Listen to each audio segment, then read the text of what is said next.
Penguin Random House Canada Audio presents A Train in Winter by Caroline Moorehead. Read for you by Wanda Mccaddon.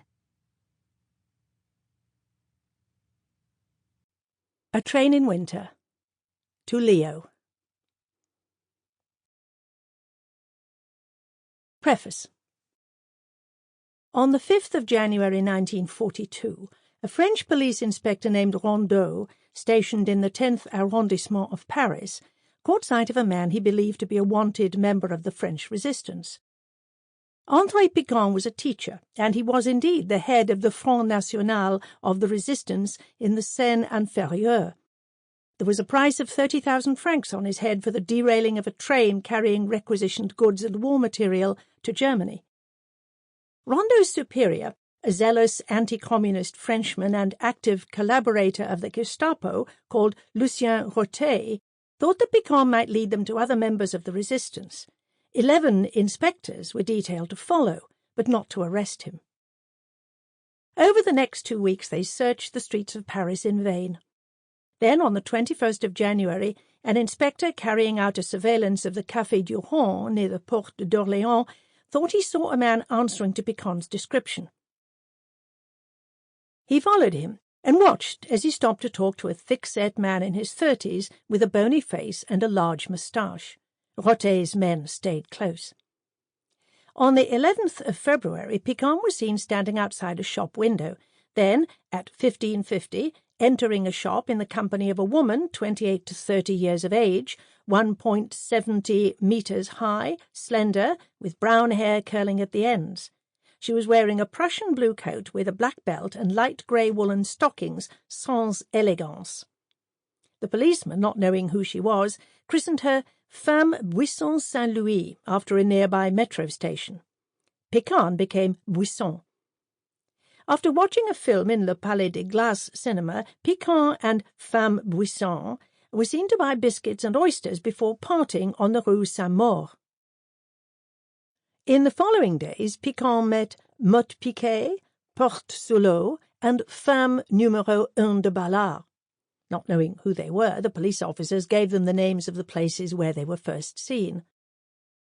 On the 12th of February, Femme Buisson was seen to enter the Café au Balcon, where she was handed a small suitcase by Meryl Montant, a short woman in her mid-30s, around 1.55 meters, dark brown hair in a net, black coat, chic fauve leather bag, red belt. By now, Picquant had also met and exchanged packets with Femme Brunet Saint-Lazare, 34, 1.60 meters, very dark, pointed nose, beige coat, hood lined in a patterned red, yellow and green material, and with Femme Claude Tillier, 1.65 meters, 33, dark, somewhat corpulent, bulky cardigan and woolen socks. Femme Vincennes, 1.60 meters, 32, fair hair, glasses, brown sheepskin fur coat, beige wool stockings, was seen talking to Femme Jenner and Femme Dorian.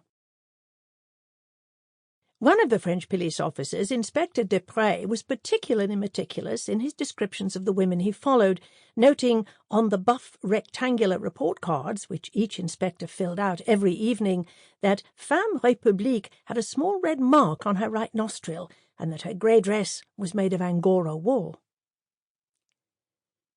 By the middle of February, Picquant and his contacts had become visibly nervous, constantly looking over their shoulders to see if they were being followed. Rotet began to fear that they might be planning to flee. The police inspectors themselves had also become uneasy, for by the spring of 1942 Paris was full of posters put up by the resistance saying that the French police were no better than the German Gestapo and should be shot in legitimate self-defence. On the 14th of February, Picquant and Femme Brunet were seen buying tickets at the Gare Montparnasse for a train the following morning to Le Mans, and then arranging for 3 large suitcases to travel with them in the goods wagon. Rotet decided that the moment had come to move. At 3 o'clock on the morning of the 15th of February, 60 police inspectors set out across Paris to make their arrests. Over the next 48 hours, they banged on doors, forced their way into houses, shops, offices and storerooms, searched cellars and attics, pigsties and garden sheds, larders and cupboards.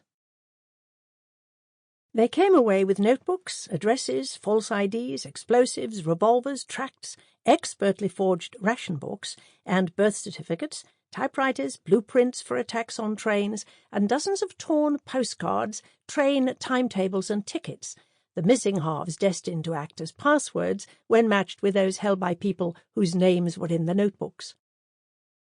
When Mccaddon was picked up, he tried to swallow a piece of paper with a list of names. In his shoes were found addresses, an anti-German flyer, and 5,000 francs. Others, when confronted by Rothe's men, shouted for help, struggled, and tried to run off. 2 women bit the inspectors. As the days passed, each arrest led to others.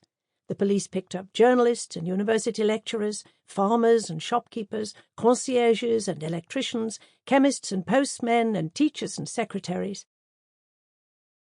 From Paris the net widened to take in Cherbourg, Tours, Nantes, Évreux, Saintes, Poitiers, Ruffec, and Angoulême. Rothe's inspectors pulled in Mccaddon's wife Germaine, also a teacher and the mother of 2 small daughters. She was the liaison officer for the Communist Party in Rouen. They arrested Georges Politzer, a distinguished Hungarian philosopher who taught at the Sorbonne, and his wife, May, Vincennes, a strikingly pretty midwife who had dyed her blonde hair black as a disguise for her work as a courier and typist for the Underground, and not long afterwards Charlotte Delbo, assistant to the well-known actor-manager Louis Jouvet. Then there was Marie-Claude Vaillant-Couturier, femme tricanée, niece of the creator of the Babar stories and contributor to the clandestine edition of L'Humanité, and Danielle Casanova, femme number 1 de Ballade, a dental surgeon from Corsica, a robust, forcible woman in her 30s with bushy black eyebrows and a strong chin. May, Marie-Claude, and Danielle were old friends. When taken to Paris's central prefecture and questioned, some of those arrested refused to speak, others were defiant, others scornful. They told their interrogators that they had no interest in politics, that they knew nothing about the resistance, that they had been given packets and parcels by total strangers. Husbands said that they had no idea what their wives did all day, mothers that they had not seen their sons in months. Day after day, Rothe and his men questioned the prisoners, brought them together in 1s and 2s, wrote their reports, and then set out to arrest others. What they did not put down on paper was that the little they were able to discover was often the result of torture, of slapping around, punching, kicking, beating about the heads and ears, and threats to families, particularly children. The detainees should be treated, read one note written in the margin of a report, avec égard, with consideration. The words were followed by a series of exclamation marks. Torture had become a joke. When, towards the end of March, what was now known as l'affaire Piquant was closed down, Rothe announced that the French police had dealt a decisive blow to the resistance.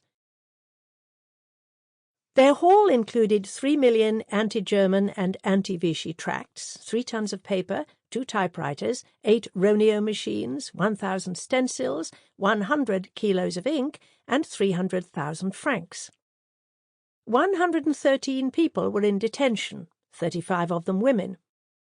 The youngest of these was a 16-year-old schoolgirl called Rosa Floch, who was picked up as she was writing Vive les Anglais on the walls of her lycée.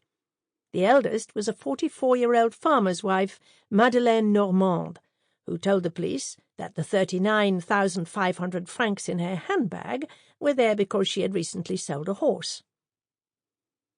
9 months later, on the snowy morning of the 24th of January 1943, 30 of these women joined 200 others, arrested like them from all parts of occupied France, on the only train during the entire 4 years of German occupation to take women from the French resistance to the Nazi death camps. In the early 1960s, Charlotte Delbo, who had been one of the women on the train, sat down to write a play. She thought of herself as a messenger bearing the story of her former companions. 23 women, dressed in identical striped dresses, are talking about life in a Nazi camp. Sample complete. Ready to continue?